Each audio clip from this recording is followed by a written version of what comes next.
de eso yo quiero ilustrarle unas cuantas cosas. La resurrección de Cristo ha sido un poco menos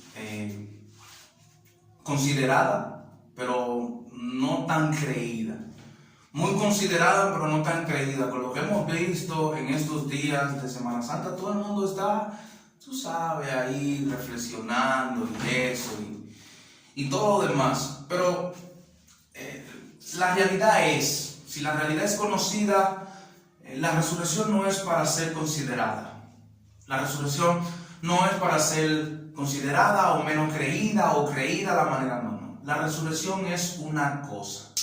Y la resurrección tiene que ver en la expiación funcional que Jesús hizo en la muerte expiatoria reconciliadora de Dios con nosotros.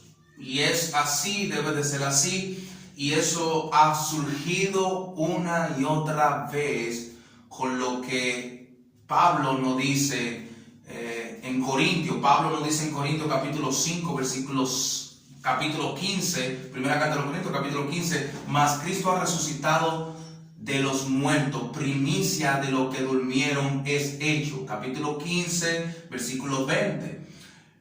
Y más adelante Pablo sigue diciendo, porque si Cristo no resucitó, vuestra fe, vuestra predicación entonces es vana. Mas Cristo ha resucitado de los muertos es hecho. Fue un hecho histórico, fue un hecho sumamente grande que Jesús vino, aplicó, reconcilió consigo mismo al mundo. Eso lo podemos ver en toda la historia de la redención de la humanidad hace 2000 años. Hace 2000 años este Hijo único de Dios omnipotente vino a morir por ti y por mí. Como decía un filósofo y un ateo se encontraron y decía él en su incredulidad: mira, yo no le veo sentido a esto, porque yo veo que la gente muere y no resucita, como tú estás hablando que un hombre carnal vino hace 2000 años y resucitó, y yo no lo veo. Y el filósofo reformado le dijo: lamentable caso es que tú no sabes que este que vino y murió hace 2000 años volverá de nuevo, y yo tengo que seguir creyendo y seguir proclamando esta verdad de nueva de salvación a todos los que creen. Al judío, al griego, a ti, a mí, a cualquiera, esta verdad será proclamada, va a seguir proclamando. Y el ateo no tuvo más que decir y irse con su cabeza abajo, y él le dijo: pero él está con los brazos abiertos, él murió con los brazos abiertos. Hermanos, nosotros tenemos que entender que este Jesús que la iglesia habla, este Jesús viene por ti, viene por mí. Volverá por ti, volverá por mí.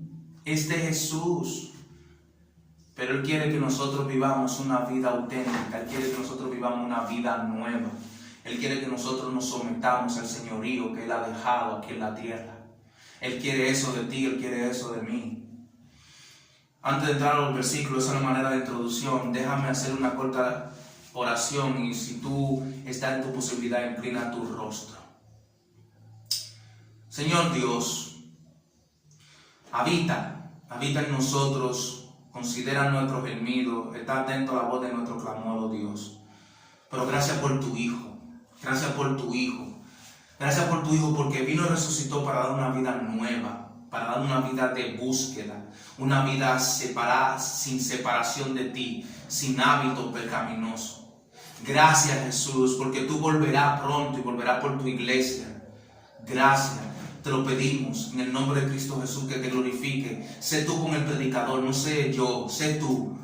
Tú tienes el dominio y el poder de hablarnos, de hacernos entender que tú moriste para darnos vida, pero vida nueva. La palabra de Dios dice, amén y amén. La palabra de Dios dice en Romanos 6, versículo 3 al 8. ¿O acaso olvidaron que cuando fuimos unidos a Cristo Jesús en el bautismo, nos unimos a Él en su muerte? Pues hemos muerto y fuimos sepultados con Cristo mediante el bautismo, y tal como Cristo fue levantado de los muertos por el poder del glorioso del Padre, ahora nosotros también podemos vivir una vida nueva. Dado que fuimos unidos a Él en su muerte, también seremos en resurrección. Resucitó como Él. Sabemos que, dado que fuimos unidos a Él en su muerte, también seremos resucitados con Él. Sabemos que nuestro antiguo ser pecaminoso fue crucificado con Cristo para que el pecado perdiera su poder en nuestra vida. Ya no somos esclavos del pecado, pues cuando morimos con Cristo fuimos libertados del poder del pecado, y dado que morimos con Cristo, sabemos que también viviremos con Él. Amén. Amén a su palabra. Cristo resucitó. ¿Cuántas estrofas hay? ¿Qué es lo que Pablo resuelve? ¿Cuáles son las preguntas de Pablo? ¿Qué es lo que Pablo le quiere decir a la audiencia de Romanos conforme a la resurrección y el pecado? Aquí hay dos doctrinas, el pecado y la resurrección y el pecado. ¿Cuáles son los aspectos que se ven entre el versículo 6, entre el versículo 3 y 4? Hay una función y una sumisión de la muerte y redención de Cristo en nosotros. Hay una expiación, sumisión de la resurrección, sumisión de la resurrección. Hay una doctrina que se debilita y hay otra doctrina que ensalta. ¿Cuál es la resurrección? ¿Y cuál es la unidad? Ahí está el énfasis, la unidad. ¿Unidad qué? Unidad Cristo. Pablo pregunta, ¿acaso olvidaron que cuando fuimos unidos a Cristo en su bautismo, cuando Él se bautizó en el río Jordán, en ese bautismo nosotros fuimos nacidos, ahí dice en el 4, nacidos ¿de qué? De nuevo. Fuimos convertidos nueva criatura. Ahora yo no vivo por mí mismo ni con el pecado no tiene poder en mí, porque Cristo ha resucitado de los muertos. Por eso Pablo dice en Corintios que si Cristo no resucitó, pues entonces vuestra fe es vana, vuestra predicación es vana. No es vana, porque Él dejó un poder. Él dejó a un poder que nos guía, que nos consuela, que nos convence en la suministración de su resurrección con nosotros en nuestra vida. Eso, hermano, por eso yo decía en la introducción, algunas veces nosotros consideramos la doctrina de la resurrección, pero no es una consideración, no es un expliche, no es una opción, no es una vida sometida, vivida al pie de una vida cruciforme. El pastor Samuel Michelin lo dice. La resurrección de Cristo no es una opción, no es un cliché, es una vida sometida, es una vida arraigada y cimentada a esa resurrección. ¿Cuál es la reproducción de esa resurrección en nuestra vida? ¿Cuál es el impacto? ¿Qué es lo que hace? ¿Qué es lo que busca esa resurrección en nuestra vida? Hacernos nuevos cada día. Vivir entendiendo que una vez que el pecado entró por un hombre, trajo la maldición, pero a la misma vez por un hombre trajo la bendición que es posterior. Hablaba con unos amigos hace unos días atrás, hace 3 días, y ellos me preguntaron qué es en realidad lo que busca la resurrección en la iglesia. Y yo les dije, hay 2 cosas en la iglesia fundamental, y es la fe y la resurrección. Y es la resurrección y es la fe. ¿Por qué? Porque la resurrección hace que mi fe siga creyendo en aquel que no veo, pero que Él viene por mí y me resucitará de los muertos juntamente con Él. Porque Él es la sustancia más clara del poderío que Dios ha de dar a su iglesia. En el versículo 5 y 6 está la suministración de la voluntad de la gracia y fuera con el pecado. No tengo coinonía, no me relaciono, no vivo la vida, no hago de esta vida una doble carátula o un disfraz doble o una mente, no. Vivo la vida en la voluntad de la gracia, en la sumisión, administración, función de lo que Cristo hizo por mí en la iglesia. Escucha este puritano. La iglesia está para escuchar, para reflexionar, no por una semana específica, sino por la constante vivencia de el poderío de la resurrección de Cristo en mi vida. Hermano, lo que este puritano quiere decir es que nosotros debemos de reflejar, vivir que Cristo en verdad resucitó por ti, por mí, por mis pecados, por tus pecados. La estrofa en el 4 en el último es: damos y vivimos una vida nueva. Para eso Él resucitó. Para que nosotros en nuestro interior y exterior vivamos una vida nueva. No tengo nada que ocultar. Cristo ha resucitado por ti, por mí y por cualquier otro individuo que venga en fe y arrepentimiento, y Él lo perdonará.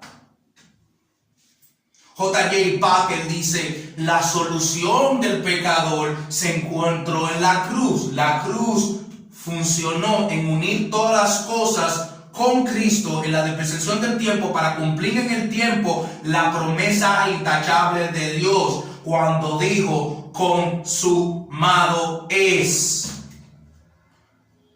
Consumado es. ¿Qué es lo que consumado? Consumió el pecado de aquello que Dios predestinó, eligió desde antes de la fundación del mundo. Bingo.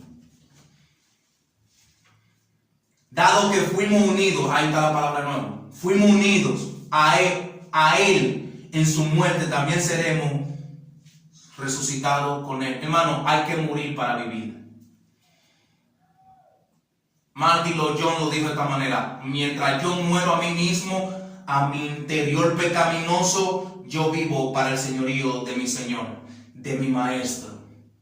Martin Lloyd Jones lo dijo de esa manera y modificó un poco: mientras yo muero al servicio de mi Señor, de mi Maestro, estoy viviendo, porque lo que aquí en el ahora puedo palmar, salvorear, en aquella resurrección de los muertos para la vida eterna, me voy a gloriar en mi Señor y no en mí mismo.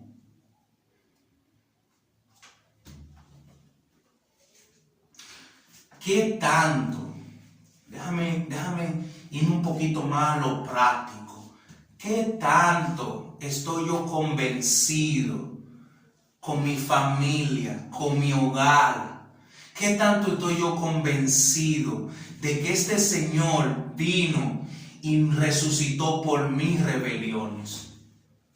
¿Qué tanto yo estoy convencido? Porque Él se unió a mí, yo me uní a Él y Él hizo de mí un nuevo hombre, una nueva mujer.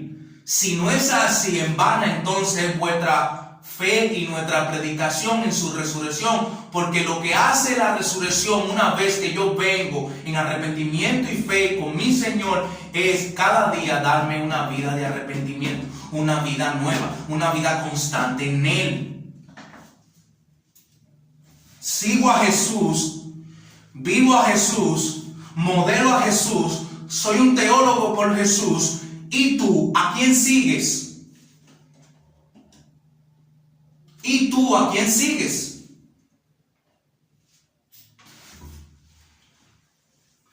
Vivo a Jesús, modelo a Jesús, me someto a Jesús, soy un teólogo por Jesús, voy a la iglesia de mi Jesús, hablo de Jesús. ¿Y tú a quién sigues? ¿Tú a quién sigues? Hermano, la mayoría de muchos cristianos a través de la historia de la iglesia, esta doctrina ha menguado, pero nos agarramos superficialmente de ella porque entendemos que ella es lo contrario de mí. No, ella es lo derecho de ti, porque tú no fuiste que moriste en la cruz por mí, como hombre, como mujer, fue Él que murió. y la vida techable con Jesús y el bautismo en la muerte con Jesús requiere una vida dispuesta a entregarlo todo y a vivir una vida cruciforme. Porque el versículo 7 y el versículo 8 concuerdan con la realidad del pecado, de la muerte y la resurrección. Tres aspectos de dos doctrinas. El bautismo en el centro es el énfasis de la muerte. La expiación es el centro de la suministración, función de lo que hace la resurrección con el pecado. Una vez que yo estoy muerto con mi pecado, nadie me puede revivir. El único que me puede revivir es aquel que murió en la cruz. ¿Y quién fue? Cristo, Señor de señores y Dios de dioses, y Dios por encima de dioses. Él es la sustancia más clara, más grande que este mundo ha venido. Jesús lo dice en Juan 8. Se lo dijo: ustedes procuran a mí matarme, hombre, porque yo de mí mismo hablo verdad y vosotros hablan mentira, porque vosotros sois de vuestro padre el diablo, y las obras de vuestro padre queréis hacer. Abraham vio mi día y se gozó de que había de venir.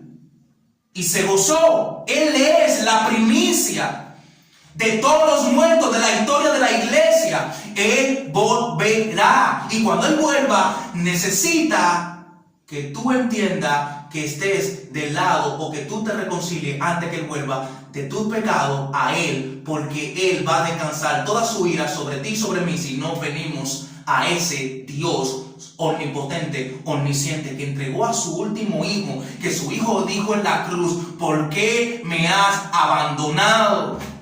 La fe cristiana, el fundamento de la fe cristiana descansa en la resurrección de Cristo. Ahí se basa principio y fin y principio, porque Él resucitó y Él es el que fortalece la fe cristiana. Piensen en esto.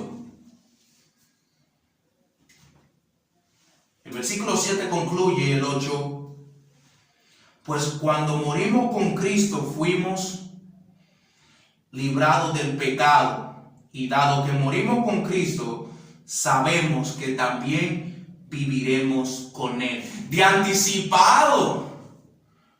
El pecado no tiene dominio en mí, no tiene dominio en ti. Claro que vamos a vivir con Cristo. Morimos con Cristo, viviremos con Cristo. Jesús lo dice en los evangelios. Todo aquel que quiera perder su vida, todo aquel que quiera ganar su vida la perderá, y todo aquel que pierda su vida por mí la hallará. ¡Bingo! El cuerpo del pecado no puede hacer en nosotros, no puede hacer nada más ni nada menos que aumentar la fe en nosotros. Porque nosotros no somos aprobados por Dios. Él no tienta a nadie, ni Él puede ser tentado por nadie, sino que el hombre de su propia concupiscencia nace el pecado y se produce el pecado en nuestro corazón. Y esos deseos pecaminosos que están ahí en lo más oculto, entonces hacen guerra con la ley de Dios y con la ley del pecado. Hermanos, la verdad ha sido conocida por muchos de nosotros. Nosotros necesitamos ver a ese hijo como ese hijo es. ¿Qué vino a hacer? ¿Cuáles son las funciones de los elementos, énfasis, verbo que se encuentran en estos versículos? ¿Qué es? ¿Hacia dónde me arrastra la resurrección? Toda nuestra vida, corandeo, delante de la presencia de Dios, bajo la autoridad de Dios, suministra la sustancia de mi salvación. Mi salvación no es mía, yo no la puedo perder, no fui yo que la entregué y la di, fue Cristo. Fue Cristo. Tú y yo somos realmente incompetentes a creer y entender que nosotros no merecemos algo de la salvación. Las bendiciones de Dios y las promesas de Dios están administradas por ese mismo Dios para hombres y mujeres fieles. ¿A qué? Al llamado que nos hace la resurrección. Hoy es el día de Semana Santa, día de resurrección. Y vamos a suponer que Cristo venga ahora mismo. ¿Tú crees que ha vivido la postura de la resurrección de Cristo? Si Él llega ahora mismo. ¿Qué es a dónde está tu vida? ¿A dónde está mi vida? Yo me lo digo diciendo a mí. ¿A dónde está tu vida? ¿A dónde está mi vida? Si Cristo llegara ahora mismo, el día de la resurrección, domingo, ok, vino Jesús. ¿Cuáles áreas de mi vida la resurrección está impactando? ¿Cuáles hábitos que no son del señorío de Cristo está impactando mi vida? ¿Cuáles hábitos tengo que dejar? ¿El pecado es una función en mí? ¿El pecado tiene dominio en mí? No, aquí dice que ya el dominio, el poder del pecado no tiene nada en nuestra vida, pero eso requiere una vida nueva. Eso requiere una vida de obediencia. Eso requiere una vida auténtica, techable. Eso requiere eso. Y la mayoría de muchos cristianos como que... Yo nunca he escuchado un congreso como resurrección en el pensamiento humano constante. La resurrección es tu vida nueva. Yo nunca he escuchado eso. Ha leído libros hablando de ese tema, modificado, modelado, todo lo que tiene que ver con la resurrección. Sí, lo he visto. Una doctrina fundamental, como estaba diciendo, en la iglesia. Detrás de ahí, ¿qué es lo que hace mi vida? Por eso yo he titulado este mensaje, ¿cuándo? La resurrección de Cristo es tu vivir nuevo. Hermano, porque estábamos muertos en nuestros delitos y pecados, y Él os dio vida a nosotros cuando estábamos muertos. Nosotros estábamos muertos en el pecado, es lo que Pablo está reflejando aquí. Pero una vez que Cristo vino, se colgó en un madero, resucitó al tercer día, todo aquello, tú y yo, fuimos resucitados, fuimos levantados, fuimos reconciliados. Los aspectos de la vida cristiana en toda su amplitud y función, lo único que hace es proclamarle al mundo en esa buena nueva de salvación que detrás de ese evangelio hay resurrección del muerto. Una de las disciplinas espirituales es una de esas, la doctrina de la resurrección. Ahora, ¿por qué? Porque para que, el hombre necesita ser quebrantado por el poder, así como Pablo fue quebrantado cuando dijo, Padre, quítame este aguijón, bástate de mi gracia. El hombre necesita ser modelado, y el hombre necesita ser un hombre y un varón nuevo. Así que piensa en esto. Dios te bendiga y que tenga feliz rito de semana. Oremos. Padre Dios, gracias mi Señor. Gracias por todo, te lo pedimos en el nombre de Cristo Jesús. Y su pueblo dice...